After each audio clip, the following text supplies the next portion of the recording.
गोतिनिया घर में मोहरत सोने सूते जोरेला जवानी दिया असरे में भूते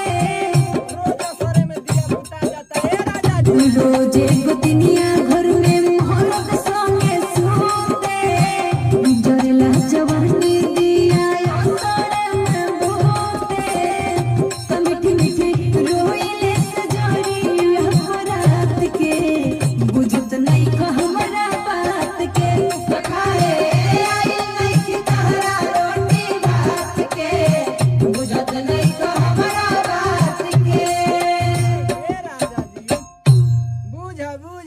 राजा जी बूझा बूझा।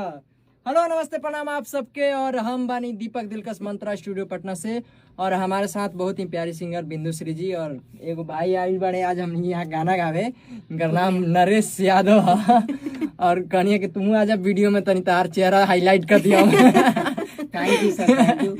तो चलिए आप सबके बहुत बहुत धन्यवाद बा हमनी की वीडियो देखे खातिर और प्यार देवे खातिर, और पीछे जितना भी वीडियो के प्यार आशीर्वाद देता नहीं ओकरा खातिर दिल से धन्यवाद आप सबके।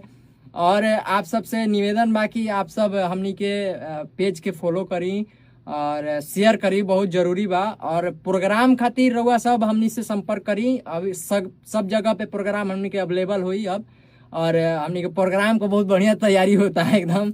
तो आप सब प्रोग्राम खातिर संपर्क करी हमनी से, और बाकी आगे जितना भी लोग जुड़ा था हमनी से नया नया ओकरा के तहे दिल से स्वागत बा।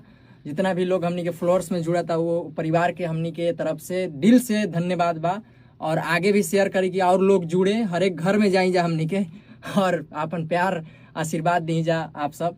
तो चलिए फिर मिला था दोसर वीडियो में, तब तक के लिए नमस्ते।